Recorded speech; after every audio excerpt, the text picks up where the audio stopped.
China has by far been the most successful badminton nation at the BWF World Championships and the Olympics. In reaching these heady heights, China has a systematic talent spotting process where the best young talent is groomed to become world beaters. One such player to come through this system is Lai Cai Qin. In the mid-1980s to early 90s, she was one of the top women's doubles players in the world. Now a coach and sports entrepreneur in Singapore, Lai gives us an insight into her story. I'm from Guangdong, China, a farm in the countryside. I was talent scouted when I was 10 years old. I left home, training and boarding in the city, visiting home only once a year. At 12, I became part of the Guangdong badminton team after a series of provincial selections. And from the next 4 to 5 years, I trained and competed in junior tournaments, especially the yearly national competitions. To get noticed by the national selectors, you need to consistently finish in the top 3. In its attempt to identify young children with potential in the sport, the world's most populous country casts a wide net, and the competition is fierce. Among hundreds of thousands of hopefuls, Lai was one of the talented shuttlers to have successfully made the grueling climb up the ladder.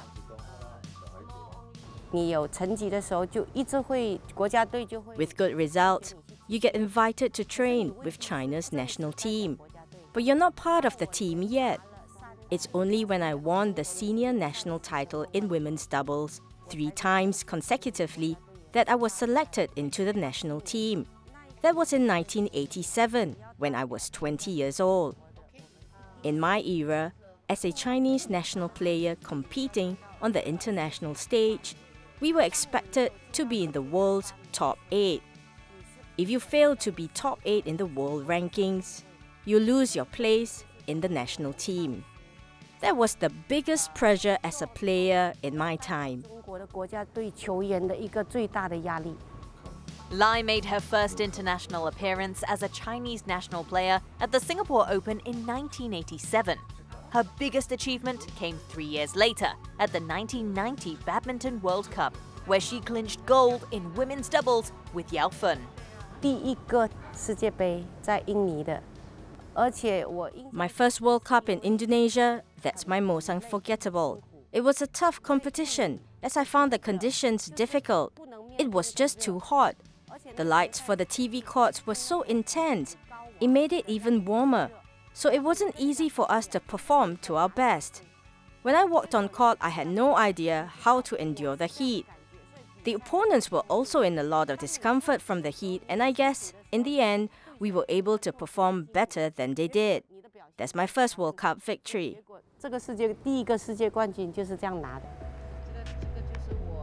The pair would go on to win titles on the circuit, but Lai's success was short-lived.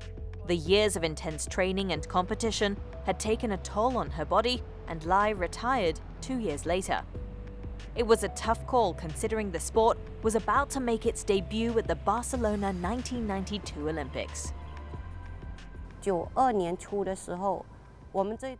In early 1992, we were the #1 ranked women's doubles pair.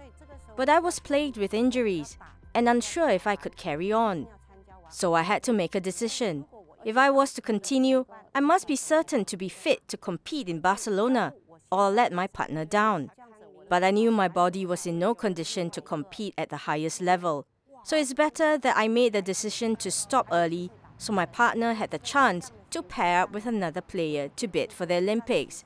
It was in such circumstances that I decided to retire. Not becoming an Olympian is probably one of my biggest regrets. But it's not something that has defined my career or my life. It's a process in my journey. Sometimes you need to make sacrifices. Following retirement, Lai moved to Singapore to join her family, who had migrated to the Garden City in 1989. Although no longer a part of the Chinese setup, badminton remains her top priority. In her adopted country, she gives back to the game as a coach and through her company, which organizes several badminton tournaments every year. I hope to raise the standard of badminton of the Singapore kids, hopefully. By exposing them to a competitive environment early, they'll gain experience, and by wanting to win through competition, it'll motivate them to improve and work hard. Badminton has been my life. I'll be nothing without the sport. I've learned important life lessons through badminton. From the moment I picked up the racket, my character building started. Things like determination, never giving up, respect to others, enduring hardships has made me what I am today. There's nothing I cannot achieve. Through my badminton journey, I have been given the tools to succeed. 我没有做不到的事情。